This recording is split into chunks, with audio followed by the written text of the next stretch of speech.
राधे राधे। कैसे हैं आप सब? आशा करते हैं अच्छे होंगे और निरंतर हमसे प्यार बनाए रखने के लिए और अपना प्यार देने के लिए बहुत बहुत धन्यवाद।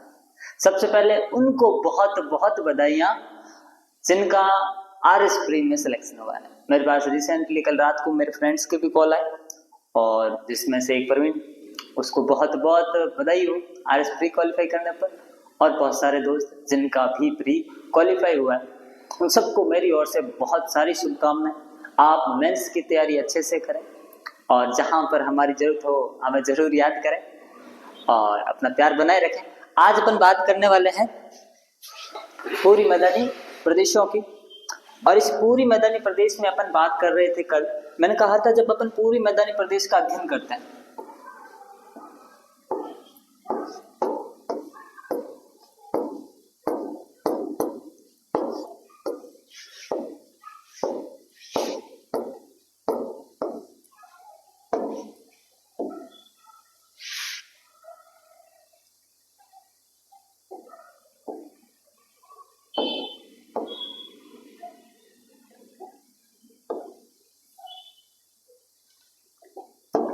पूरी मैदानी प्रदेश। जब अपन पूरी मैदानी प्रदेश के बारे में अध्ययन करते हैं तो सबसे पहले मैंने कहा था कि अपन इसमें क्या देखने वाले हैं। अपन ने इसकी उत्पत्ति के बारे में बात की। उत्पत्ति के बारे में अपन बात कर चुके हैं। आज अपन उत्पत्ति के बाद में मैंने आपको कहा था कि अपन बात करेंगे विस्तार के बारे में,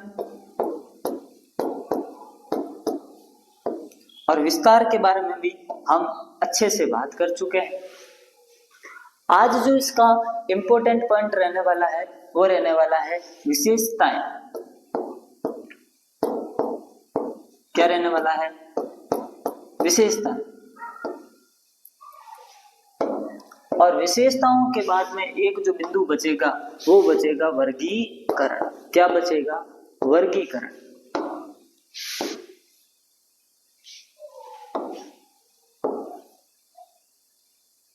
तो एक तो अपना वर्गीकरण बचेगा। आज अपन इसे किसको कंप्लीट कर लेंगे? इसकी विशेषताओं को कंप्लीट कर लेंगे और इसी विशेषताओं में अपन कुछ समवर्षा रेखा की भी बात कर लेंगे। तो पूरी मैदानी प्रदेश की कुछ क्या देखेंगे? विशेषताएं देखेंगे। किसकी विशेषता देखने वाले हैं? पूरी मैदानी प्रदेश की कुछ विशेषताओं के बारे में अपन बात करेंगे। इस पूरी मैदानी प्रदेश की विशेषताओं के बारे में जब अपन बात करते हैं तो उसमें से एक दो विशेषताएं तो ऐसी है जिसके बारे में आप पहले से जानते हैं। इस वाले भाग का अपन नाम देते थे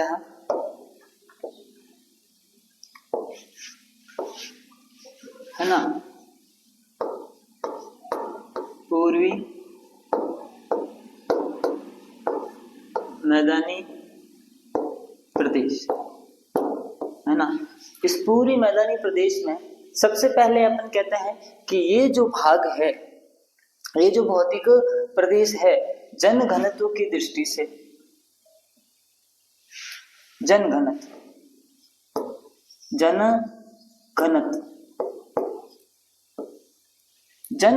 की दृष्टि से सबसे बड़ा भौतिक प्रदेश है। राजस्थान के 4 भौतिक प्रदेश है, उसमें से जन घनत्व की दृष्टि से देखें तो ये सबसे बड़ा भौतिक प्रदेश है। सर कैसे? जन घनत्व की दृष्टि से कैसे बड़ा भौतिक प्रदेश है? अपन कहते हैं यहाँ पर रहने वाले लोगों का परसेंटेज कितना है? 39%। वहीं क्षेत्रफल इसका कितना है? 23%।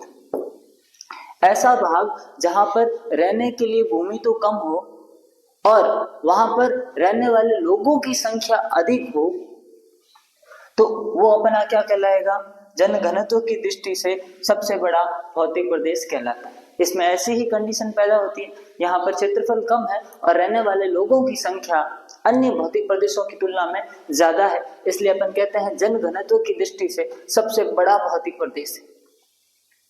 पहली बात।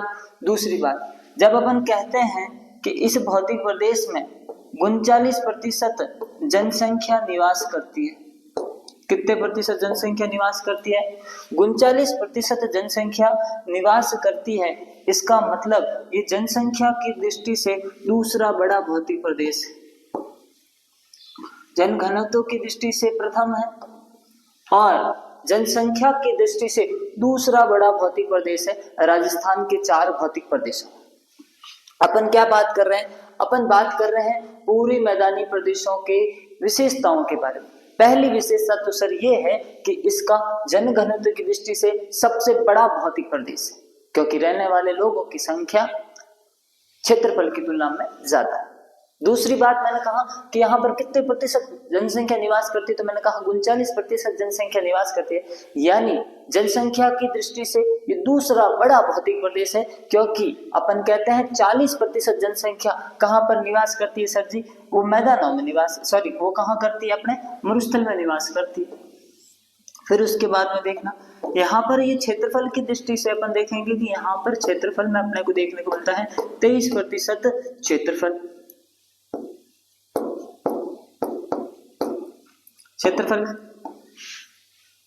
और ये क्षेत्रफल की दृष्टि से भी कौन सा इसका स्थान है? तो दूसरा।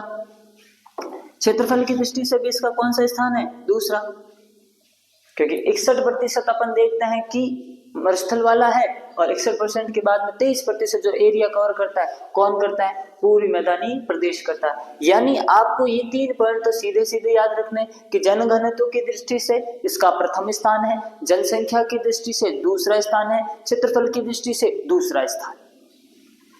ये सब होने के बाद में अपन साफ बात करते हैं कि भैया यहाँ पर है ना, यहाँ पर अपने को किस प्रकार की मिट्टी देखने को मिलती है? तो अपन देखते हैं यहाँ पर अपने को जलोढ़ मृदा देखने को मिलती है। कैसी मृदा देखने को मिलती है? इस वाले भाग में सर अपने को जलोढ़ मृदा देखने को मिलती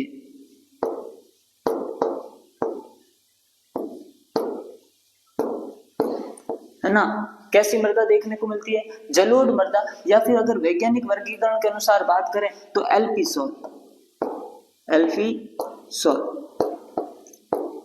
जिसे हाल ही के आरएस एग्जाम में भी पूछा गया था, है ना, कि पूरी मैदानी प्रदेश जो जयपुर है, दौसा है, उसमें अपने को किस प्रकार की मिट्टी देखने को मिलती है? तो अपन बात कर लेते हैं कौन सा आ जाएगा अपना? जलोढ़ मृदा। दूसरी बात, जब अपन कहते हैं यहाँ पर जलोढ़ मृदा है, तो यहाँ पर अपने को पता चलता है कि इस वाली मृदा में अगर अपन खेती करते हैं तो खेती भी यहाँ पर जनसंख्या अधिक होने के कारण गहन कृषि की जाती है। कैसी कृषि की जाती है? गहन कृषि, जिसमें खाद्यान्न का अधिक बोया जाता है। तो मैंने आपको अब तक 5 पॉइंट बताए। 5 पॉइंट में पहला पॉइंट तो मैंने ये बताने का प्रयास किया है कि ये जनघनत्व की दृष्टि से प्रथम है। दूसरा, मैंने ये बताने का प्रयास किया है कि जनसंख्या की दृष्टि से प्रथम है। फिर उसके बाद में मैंने कहा क्षेत्रफल की दृष्टि से प्रथम है। फिर मैंने कहा जलोढ़ मृदा पाई जाती है, और इस मृदा में अपने को कैसी कृषि देखने को मिलती है? गहन कृषि देखने को मिलती है। यहाँ पर अपने को एक घास भी देखने को मिलती है, यहाँ पर अपने को एक घास भी देखने को मिलती है, जिसे अपन कहते हैं खसखस घास। कैसी? खसखस, या ऐसे अब वो कह सकते हैं खसखस व पामरोजा। खसखस व पामरोजा प्रकार की घास पाई जाती है, जिसे अपन कहते हैं इत्र, या है ना, सुगंधित परफ्यूम वगैरह बनाने में जिसका यूज आता है। तो ये कुछ मैंने आपको पॉइंट बताने का प्रयास किया, है ना। इसके अलावा भी अपन देख सकते हैं कि ये जो भाग है खनिजों की दृष्टि से अपन कह सकते हैं निर्धन है। खनिजों की दृष्टि से ये कैसा है? निर्धन भौतिक प्रदेश है। एक मैंने बात आपको ऑलरेडी पहले ही बता रखी है कि ये जो भाग है ना, कौन से क्रम की संरचना है? तृतीय क्रम की संरचना है।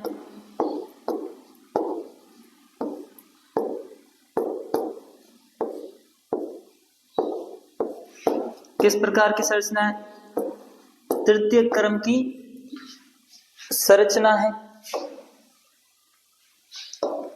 अगर बात करें यहाँ की जलवायु की, तो यहाँ पर अपने को उपात्र जलवायु प्रदेश देखने को मिलता है।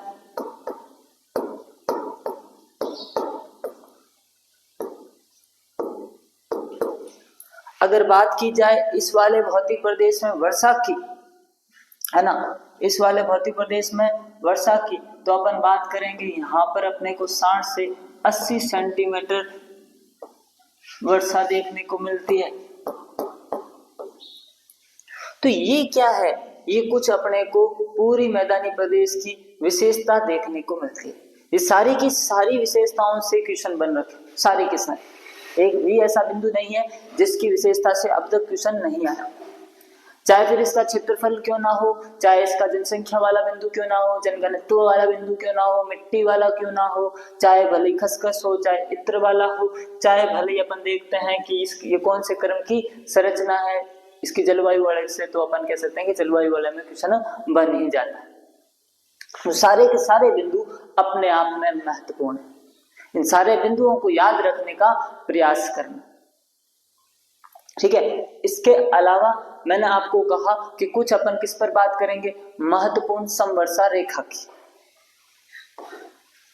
महत्वपूर्ण समवर्षा रेखा की भी अपन बात करेंगे, जिसमें से मैं आपको बता देता हूं कुछ महत्वपूर्ण समवर्षा रेखा। ये अपना क्या है, ये अपना पूरी मैदानी प्रदेश है।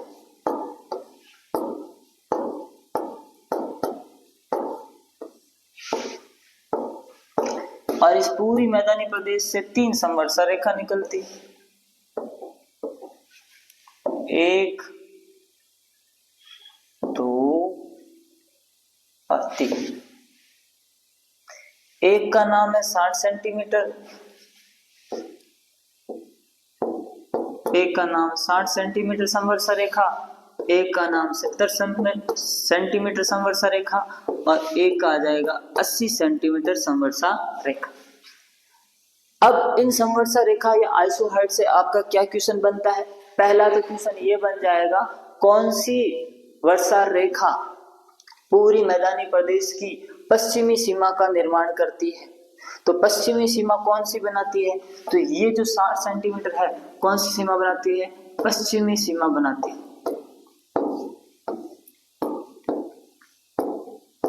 पहली बात तो ये आ गई कि पश्चिमी सीमा कौन सी बनाती है, तो ये बना देगी 60 सेंटीमीटर समवर्षा रेखा। तो फिर सर पूर्वी सीमा कौन बनाएगी, पूर्वी सीमा बना देगी ये पूर्वी सीमा। तो 60 सेंटीमीटर का क्या कार्य है, तो ये पश्चिमी सीमा बनाती है। 80 सेंटीमीटर का क्या कार्य है, तो ये सर पूर्वी सीमा बनाती है। दो बात हो गई। तो सर ये 70 सेंटीमीटर मध्य से गुजरती है,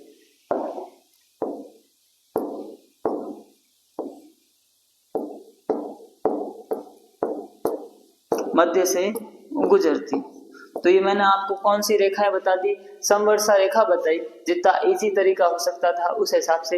ये जो 60 सेंटीमीटर है ये पश्चिमी सीमा बना देगी, जो आपकी 80 सेंटीमीटर समवर्षा रेखा है वो पूरी सीमा बना देगी, 70 सेंटीमीटर रेखा ये पूरी मैदानी प्रदेशों के मध्य से गुजरती है। इसके अलावा याद रखना ये जो अपना राजस्थान है ना, और प्लस एमपी के मध्य भी क्या बनाती है, सीमा बनाती है। इसके अलावा ये अपना धौलपुर है, करौली है और सवाई माधोपुर है ना। धौलपुर, करौली, सवाई माधोपुर से गुजरती है कौन सी समवर्षा रेखा, 80 सेंटीमीटर समवर्षा रेखा। तो आज वाले लेसन में अपन ने क्या क्या देखा है, आज वाले लेसन में सर सबसे पहले मैंने कहा कि हमने किस पर बात कर ली थी, कल मैंने कहा था उत्पत्ति और विस्तार के बारे में अपन ने चर्चा कर ली थी। आज मैंने सबसे पहले क्या बताने का प्रयास किया, विशेषता। और इन विशेषताओं में मैंने सबसे पहले कौन सी विशेषता बताई, मैंने कहा जनघनत्व की दृष्टि से सबसे बड़ा भौतिक प्रदेश है। दूसरा बिंदु मैंने ये बताने का प्रयास किया कि भैया ये जनसंख्या की दृष्टि से दूसरा, क्षेत्रफल की दृष्टि से भी दूसरा। फिर इसमें कौन सी मृदा पाई जाती, तो मैंने कहा जलोढ़ मृदा। वैज्ञानिक वर्गीकरण के अनुसार आप बात करेंगे तो कैसी मृदा, एलपी सॉल्ट। फिर उसके बाद में अपने को यहाँ पर किस प्रकार की कृषि देखने को मिलती है, तो अपन कहते हैं सर अपने को गहन कृषि देखने को मिलती है। फिर उसके बाद मैंने कहा यहाँ पर किस प्रकार की घास मिलती है, तो खसखस व पामरोजा प्रकार की अपने को घास देखने को मिलती है। मैंने कहा कि खनिजों की दृष्टि से निर्धन भौतिक प्रदेश है। फिर उसके बाद में संरचना, जो मैं आपको पहले ही बता चुका हूँ कि पृथ्वी पर 3 प्रकार की संरचना देखने को मिलती है। प्राथमिक क्रम की संरचना महाद्वीप और महासागर है, द्वितीय क्रम की संरचना पर्वत और पठार है, तृतीय क्रम की संरचना मैदान और मरुस्थल है। इस कारण अपन कहते हैं कि ये पूरी मैदानी प्रदेश तृतीय क्रम की संरचना है। फिर उसके बाद में मैंने कहा अगर जलवायु की बात करेंगे तो यहाँ पर अपने को उपाद्र प्रकार की जलवायु देखने को मिलती है, और अपन अगर वर्षा वाले की बात करेंगे तो यहाँ पर अपने को 60 से 80 सेंटीमीटर वर्षा देखने को मिलती है। फिर उसके बाद मैंने 3 आपको समवर्षा रेखा बताई, 60 सेंटीमीटर, 70 सेंटीमीटर और 80 सेंटीमीटर समवर्षा रेखा। 60 सेंटीमीटर समवर्षा रेखा क्या करती है, पूर्वी सीमा, 80 सेंटीमीटर पश्चिमी सीमा, 60 सेंटीमीटर जो है वो तो बनाएगी अपनी पश्चिमी सीमा, और 80 सेंटीमीटर जो है वो बनाएगी पूर्वी सीमा।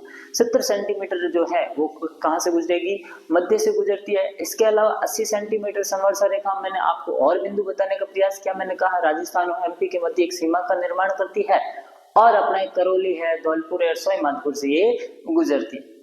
ये सारी की सारी बातें थी इस भौतिक प्रदेश की विशेषताओं को लेकर। कल अपन जानेंगे किस प्रकार ये जो अपना पूरी मैदानी प्रदेश है, इस पूरी मैदानी प्रदेश का वर्गीकरण के बारे में अपन बात करेंगे, और वर्गीकरण में अपन अध्ययन की दृष्टि से 3 छोटे-छोटे मैदानों में विभक्त कर देंगे। और आगे की कहानी के लिए हमसे जुड़े रहें। तब तक के लिए राधे राधे।